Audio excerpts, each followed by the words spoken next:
আজ বাবির ১ বছর পূর্ণ হলো। আমরা ভেবেছিলাম কোনো একটা মন্দিরে গিয়ে সকাল সকাল একটু পুজো দিয়ে আসবো।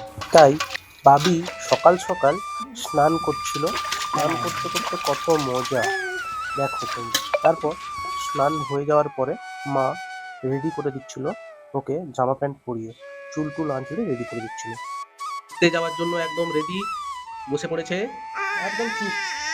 কি আনন্দ!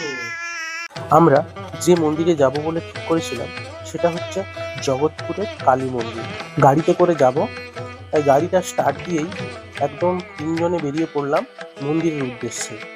এটা অবস্থিত পূর্ব মেদিনীপুর জেলায় দাড়িবেড়া থেকে একটু ভিতরে। আপনারা যদি কলকাতা থেকে কেউ আসেন সেক্ষেত্রে আপনাদেরকে আসতে হবে মেছেদায়। মেছেদা আসার পরে ওখান থেকে বাস ধরে আপনাদেরকে দাড়িবেড়া শিব মন্দিরে নামতে হবে। ওখান থেকে টোটোয় করে আপনাদেরকে মন্দিরে নিয়ে যাবে।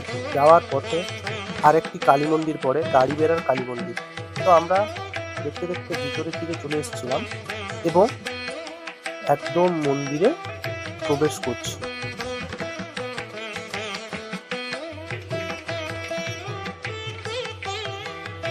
এরপর আমরা চলে এসেছি এখানে এবং বাবির খুব খুশি এবং দূরে একটি বাজনা বাজছিল, তাকে নাচানাচি শুরু করে দিয়েছিল যাওয়ার পরে। তারপর ওখান থেকে মন্দিরে প্রবেশ করছিলাম। মন্দিরটা কত সুন্দর এবং কত বড়! একটা গ্রামের ভিতরে এরকম মন্দির দেখা যায় না। আমরা ঢুকে ওকে মন্দির দর্শন করাচ্ছিলাম। তো ও চারিদিকে ঘুরে ঘুরে দেখছে কে কি করছে। অনেক বাচ্চারা এসছে, তো ও খুব ঘুরে ঘুরে দেখছে। এবং এই মন্দিরটা পাশে এবং দুই দিকেই আরো দুটো মন্দির আছে। হঠাৎ করে চোখ পড়লো পায়রার দিকে। পায়রাটা দেখে বাবি ওকে ডাকতে শুরু করলো নিচের দিকে। তারপর ওর মায়ের কোলে গিয়ে তাই টাটা সবাইকে, এত খুশি, সবাইকে এইসব করে বেড়াচ্ছে। তারপর আমরা দুদিকের মন্দিরটা চারিদিকে একটু ঘুরে দেখছিলাম।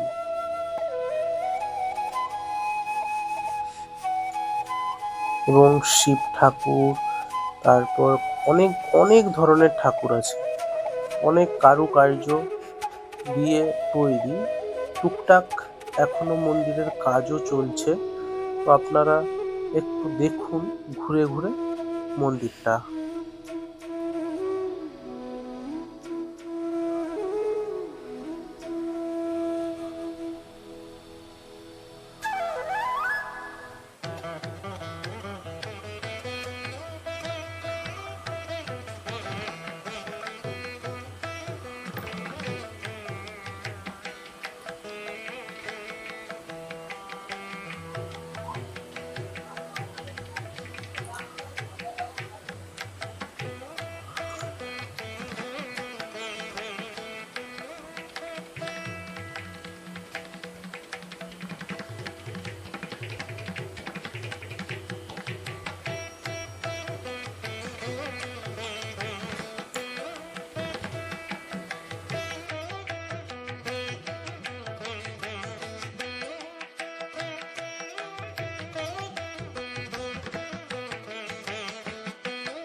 এরপর অনেক ঘোরাঘুরির পরে আমরা বাবিকে খাওয়াতে নিয়ে চলে এলাম।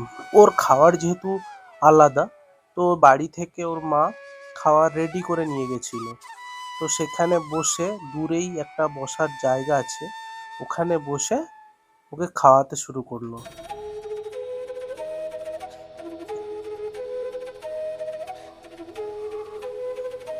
এবং খাওয়া দাওয়া শেষে খুব আনন্দে নাচানাচি, হ্যাঁ, ঘুরতে গিয়ে খুব আনন্দ পেয়েছে আর নাচানাচি করছিল। তারপর আমরা আবার মন্দিরের দিকে ঢুকছিলাম। ঢোকার পরে ওকে ছেড়ে দেওয়া হয়েছিল মন্দিরের উঠোনটায়। তো সবার কাছে গিয়ে খেলাধুলো করা শুরু করে দিয়েছিল। সবাই ওকে ডাকছিল, নিতে চাচ্ছিল। এরপর আমরা চলে গেলাম খাওয়ার জায়গায়। তো হ্যাঁ, একটা কথা বলে রাখি, এখানে আপনারা যারা দূর থেকে আসবেন, তো এখানে খাওয়ার কিন্তু ব্যবস্থা থাকে। আপনাদেরকে আগে থেকে জানিয়ে আসতে হবে, তাহলে ভোগ প্রসাদ খেতে পারবেন এখানে। আপনারা যে যেরকম খান, নিরামিষও খেতে পারেন, আমিষও খেতে পারেন। এবং পায়েস টায়েস করে অনেক কিছু খাওয়ার এখানে পরপর পরপর আমাদেরকে পরিবেশন করেছিল। খাওয়ার কোয়ালিটিটাও খুব একটা খারাপ নয়, ভালোই ছিল। এরপর ও চলে আসার সময় সবার কোলে যাচ্ছিল এবং টাটা করছিল। করার পরে আমরা ব্যাক করলাম। আসবো আমরা আবার কোনো একটা নেক্সট ব্লগে।